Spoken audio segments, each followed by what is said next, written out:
everyone, my name is Shalini Dhiman and welcome to Push Your Education. Miscellaneous points में हम cover कर चुके हैं कि सब्सक्रिप्शन क्या होता है और उससे रिलेटेड हमने कुछ क्वेश्चंस भी सॉल्व करे थे। अगर आपकी उससे रिलेटेड कोई और भी क्वेरीज हैं तो आप मुझे मेल कर सकते हैं या आप मुझसे कमेंट के थ्रू पूछ सकते हैं। आज हम कवर करेंगे कुछ मिसलेनियस पॉइंट्स, जैसे कि लाइफ मेंबरशिप फी क्या होता है और उसकी रिकॉर्डिंग हम कैसे करेंगे, या लीगेसी या ग्रांट्स या और भी अलग तरीके के कुछ मिसलेनियस पॉइंट्स। तो समझते हैं कि लाइफ मेंबरशिप फ़ी है क्या। लाइफ मेंबरशिप फ़ी का मतलब हुआ किसी भी ऑर्गेनाइजेशन का लाइफ मेंबर बनने के लिए जो भी अमाउंट पे की जा रही है पर्सन के थ्रू या मेंबर के थ्रू ऑर्गेनाइजेशन को, उसको हम कहेंगे लाइफ मेंबरशिप फ़ी। या इन सिंपल लैंग्वेज अगर मैं ये कहूँ कि किसी भी ऑर्गेनाइजेशन का लाइफ मेंबर बनने के लिए जो भी पर्सन या मेंबर के थ्रू जो भी लमसम अमाउंट एक बार में पे की जा रही है ऑर्गेनाइजेशन को, उसको हम कहेंगे लाइफ मेंबरशिप फ़ी।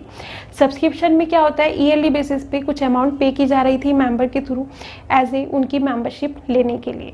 बट यहाँ पे क्या हो रहा है कि अब ये नहीं है कि ईयरली बेसिस पे बार बार पे करें। कुछ जो सोचते हैं कि एक बार में पे करें एंड देन वो लाइफ मेंबर बन जाए। ये चीज़ क्या है कि अवॉइड करने के लिए कि ईयरली बेसिस पे वो पे नहीं करें कुछ भी अमाउंट और बस वो एक बार में पे करें और वो लाइफ मेंबर बन जाए। तो उसी का मतलब हुआ यहाँ पर कि यहाँ पे जो भी एक बार में अमाउंट जो पे की जा रही है मेंबर के थ्रू किसी भी ऑर्गेनाइजेशन को, उसको हम कहेंगे लाइफ मेंबरशिप फ़ी। अब ये जो है बार बार नहीं पे की जा रही, ये ईयरली बेसिस पे नहीं की जा रही, जस्ट ऑर्गेनाइजेशन को एक बार ही पे की जा रही है और ऑर्गेनाइजेशन को जस्ट एक बार ही रिसीव्ड हो रही है। तो ये हुई कैपिटल नेचर की, तो ये हुआ कैपिटल नेचर का।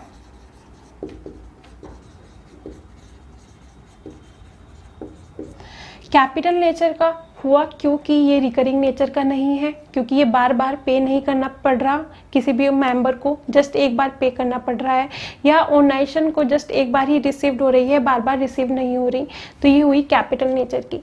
आपको कोई भी ट्रांजैक्शन जो है वो समझने के लिए पहले ये समझना होगा कि वो कैपिटल नेचर का है या रेवेन्यू नेचर का, देन आप इजीली उसकी रिकॉर्डिंग कर पाएंगे इन अकाउंट्स में, जो भी एनपीओ के अकाउंट्स हैं।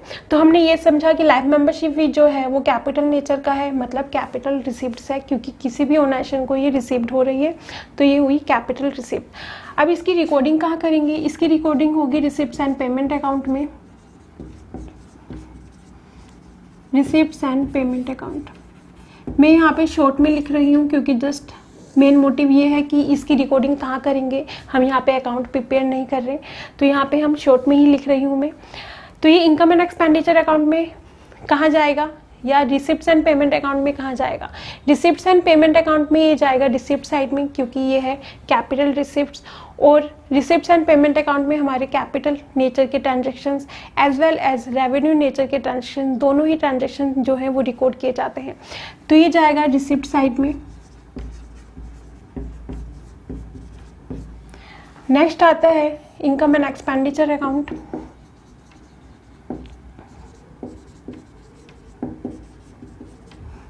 इनकम एंड एक्सपेंडिचर अकाउंट में ये कहाँ जाएगा, आप ध्यान रखिए कि ये है कैपिटल नेचर का और इनकम एंड एक्सपेंडिचर अकाउंट में जस्ट रेवेन्यू नेचर के ट्रांजैक्शंस को रिकॉर्ड किया जाता है। तो यहाँ पे हम इसकी रिकॉर्डिंग नहीं करेंगे। क्यों नहीं करेंगे, क्योंकि ये रेवेन्यू नेचर का नहीं है, ये है कैपिटल नेचर का। नेक्स्ट आता है बैलेंस शीट।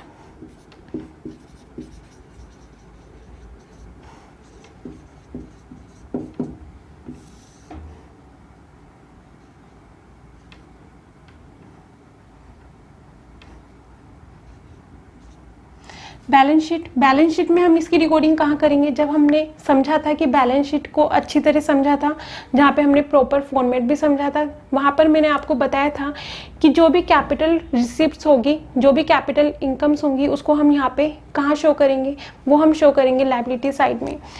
आप यहाँ पे लायबिलिटी साइड में सेपरेटली भी शो कर सकते हैं, सेपरेटली भी शो कर सकते हैं लाइफ मेंबरशिप फी करके, या आप कैपिटल फंड में भी ऐड कर सकते हैं। बेटर है कि आप सेपरेटली इसको शो कर दें। तो हमने समझा कि लाइफ मेंबरशिप फी जो होता है वो कैपिटल नेचर का होता है, इसलिए ये रिसिप्ट्स एंड पेमेंट अकाउंट में रिसिप्ट साइड में जा रहा है, क्योंकि ये कैपिटल रिसिप्ट्स है। इनकम एंड एक्सपेंडिचर अकाउंट में इसकी रिकॉर्डिंग नहीं करेंगे, क्योंकि वहाँ पे सिर्फ रेवेन्यू नेचर की ट्रांजेक्शन्स को रिकॉर्ड किया जाता है। देन बैलेंस शीट में हम लायबिलिटी साइड में शो करेंगे, क्योंकि ये कैपिटल रिसिप्ट्स है। नेक्स्ट आता है लीगेसी। लीगेसी का मतलब क्या हुआ कि किसी भी पर्सन की आफ्टर डेथ जो भी वसीयत के थ्रू जो भी अमाउंट रिसीव्ड हो रही है ऑर्गेनाइजेशन को, मतलब क्या हुआ कि कोई भी वसीयत कि जो भी अमाउंट है जो ऑर्गेनाइजेशन को मिल रही है। अब ये नहीं है कि ये बार बार जो है किसी भी ऑर्गेनाइजेशन की जो है रेगुलर इनकम होगी या बार बार रिसीव्ड होगी, कभी हो सकती है और कभी नहीं हो सकती। तो ये हुआ कैपिटल नेचर का, या ये हुआ capital receipts.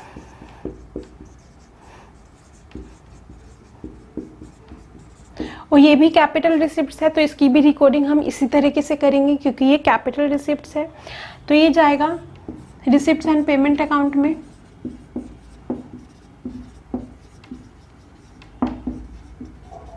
Receipts and payment account में ये जाएगा रिसिप्ट साइड में,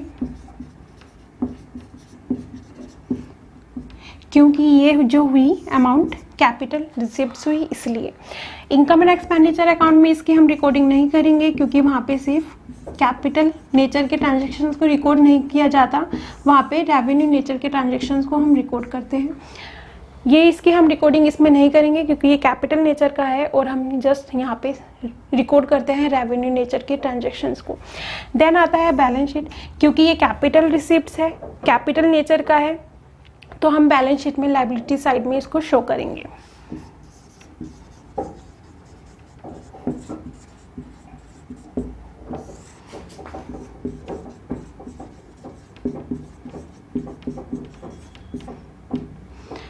आई होप आपको ये समझ में आया हो कि हम इन दोनों ट्रांजैक्शंस को कैसे रिकॉर्ड करेंगे। जस्ट आपको पहले ये समझना है कि कोई भी ट्रांजैक्शन जो है कैपिटल नेचर का है या रेवेन्यू नेचर का है। अगर वो कैपिटल नेचर का है, जस्ट उसकी रिकॉर्डिंग दो जगह होगी, एक होगी रिसिप्ट्स एंड पेमेंट अकाउंट में और एक होगी बैलेंस शीट में। अगर वो रेवेन्यू नेचर का है तो हम उसको समझेंगे कि उसकी रिकॉर्डिंग कहाँ कहाँ होगी, बट आपके लिए ईजी पड़ेगा कि आप पहले ये समझें कि वो कैपिटल नेचर का है या रेवेन्यू नेचर का है। नेक्स्ट है गवर्नमेंट ग्रांट या ग्रांट इन एड। ये क्या होता है कि कुछ ऑर्गेनाइजेशंस होते हैं जैसे स्कूल, कॉलेज, हॉस्पिटल्स, इनको जो है गवर्नमेंट कुछ अमाउंट जो है पे करती है, जो मेंटेनेंस के लिए हो सकता है या उनको रन करने के लिए हो सकता है। तो वो जो अमाउंट पे की जा रही है वो रेगुलर बेसिस पे होती है और वो ईयरली बेसिस पे मिलती है किसी भी ऑर्गेनाइजेशन को, चाहे वो स्कूल हो, कॉलेज हो या कुछ पब्लिक हॉस्पिटल्स हो। तो ये हुआ रेवेन्यू नेचर का। रेवेन्यू नेचर का होने की वजह से ये हुआ रेवेन्यू नेचर का, और ये जो है ऑर्गेनाइजेशन को रिसिप्ट होगी तो ये हुई रेवेन्यू रिसिप्ट्स। ग्रांट्स क्या होता है, अगेन मैं आपको रिपीट कर देती हूँ, कुछ भी अमाउंट जो है वो गवर्नमेंट के थ्रू मिलती है ऑर्गेनाइजेशंस को, उसको हम कहते हैं ग्रांट्स। वो होता है रेगुलर बेसिस पर उनको मिलती है, रेगुलर बेसिस पे उनकी इनकम है जो कि ईयरली बेसिस पे मिलती है। तो ये हुई रेवेन्यू नेचर की क्योंकि ये बार बार मिल रही है, और ये हुई रिकरिंग नेचर की। तो इसकी हम रिकॉर्डिंग कहाँ करेंगे, इसकी हम रिकॉर्डिंग करेंगे रिसिप्ट्स एंड पेमेंट अकाउंट में। Receipts and payment account, receipts and payment account में ये जाएगा रिसिप्ट साइड में, क्योंकि ये रेवेन्यू नेचर का है और रिसिप्ट्स एंड पेमेंट अकाउंट में हम रेवेन्यू नेचर और कैपिटल नेचर दोनों को ही हम रिकॉर्ड करते हैं। अब आता है इनकम एंड एक्सपेंडिचर अकाउंट।